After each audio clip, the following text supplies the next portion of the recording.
केशव दत्त नाम का एक ब्राह्मण था जो अपनी पत्नी अंजलि के साथ ऋषिनगर गांव में खुशी से रहता था। गांव के सभी लोग ब्राह्मण परिवार का बहुत सम्मान करते थे। उनके पास खूब धन संपत्ति थी, लेकिन उनकी कोई संतान नहीं थी। इस कारण दोनों पति पत्नी दुखी थे। पुत्र प्राप्ति के लिए दोनों हनुमान जी की पूजा करने लगे। ब्राह्मण हर मंगलवार जंगल में हनुमान जी की पूजा करने के लिए जाता था। पत्नी घर में ही महावीर का व्रत रखा करती थी। दोनों शाम को बजरंग बली को भोग लगाकर व्रत खोलते थे। ब्राह्मण और उसकी पत्नी को हनुमान जी की पूजा करते करते कई साल बीत गए, लेकिन उन्हें संतान नहीं हुई।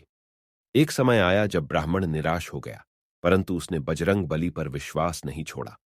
दोनों पति पत्नी विधिवत व्रत रखते रहे। एक मंगलवार अंजलि हनुमान जी को भोग लगाना भूल गई और दिन ढलने के बाद खुद भी बिना भोजन किए सो गई।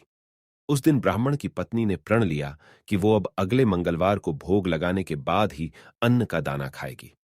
बिना कुछ खाए पिए किसी तरह से 6 दिन निकले। मंगलवार का दिन आया और कमजोरी के चलते वो घर में ही बेहोश हो गई। हनुमान जी अंजलि की निष्ठा देखकर प्रसन्न हो गए। बेहोशी में ही ब्राह्मणी को हनुमान जी ने दर्शन दिए और कहा, पुत्री, उठो। तुम हर मंगलवार पूरी निष्ठा के साथ मेरा व्रत करती हो। मैं तुम्हारी भक्ति से बहुत खुश हूं। इस बात से खुश होकर मैं तुम्हारी मनोकामना पूरी करने का वरदान देता हूं।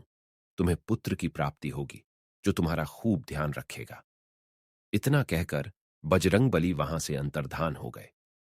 तभी अंजलि उठी और भोजन तैयार करके उसने सबसे पहले हनुमान जी को भोग लगाया। इसके बाद खुद भी भोजन किया। केशव दत्त घर लौटा तो ब्राह्मणी ने उसे पूरी बात बताई। पुत्र वरदान की बात सुनकर ब्राह्मण को यकीन नहीं हुआ और वह अपनी पत्नी पर शक करने लगा। उसने अपनी पत्नी को बोला, तुम झूठ बोल रही हो। तुमने मेरे साथ धोखा किया है। कुछ समय बाद ब्राह्मण के घर एक सुंदर पुत्र का जन्म हुआ। दोनों ने उसका नाम हनुमान जी के नाम पर मंगल प्रसाद रखा। ब्राह्मण को हमेशा यही लगता था कि उसकी पत्नी ने उसे झूठी कहानी सुनाई और उसके साथ छल किया है।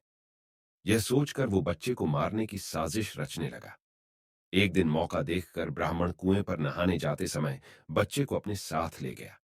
वहां उसने बच्चे को कुएं में फेंक दिया। ब्राह्मण के घर लौटने पर पत्नी ने उससे पूछा, मंगल कहाँ रह गया? वो भी तो आपके साथ गया था। गया। पत्नी के सवाल सुनकर ब्राह्मण पहले थोड़ा घबराया और फिर बोला कि मंगल उसके साथ नहीं था। तभी पीछे से मंगल मुस्कुराते हुए सामने आया। यह देखकर ब्राह्मण दंग रह गया। केशव दत्त को रात को यह सोच सोचकर नींद नहीं आई कि मंगलदास कैसे घर वापस आया। उसी रात बजरंगबली ने ब्राह्मण को सपने में दर्शन दिए। हनुमान जी ने कहा, मेरे प्रिय पुत्र, ये तुम दोनों का ही बेटा है। मैंने तुम्हारी और तुम्हारी पत्नी की भक्ति से खुश होकर तुम्हारी मनोकामना को पूरा किया था। अपने पुत्र मंगलदास को अपना लो और अपनी पवित्र पत्नी पर शक करना छोड़ दो। सुबह उठकर ब्राह्मण ने सबसे पहले अपने बेटे को गले लगाया, फिर अपनी पत्नी से माफी मांगी। उसके बाद ब्राह्मण ने अपनी पत्नी को बताया कि वो किस तरह उस पर शक किया करता था और मंगलदास को अपना पुत्र नहीं मानता था। ब्राह्मण की पत्नी ने उसे माफ कर दिया और तीनों साथ में खुशी खुशी रहने लगे। कहानी से सीख, हर चीज को शक भरी निगाहों से न देखें। ऊपर वाले पर भरोसा रखने के साथ ही मंगलवार व्रत कथा अच्छे कर्म करने की सीख देती है।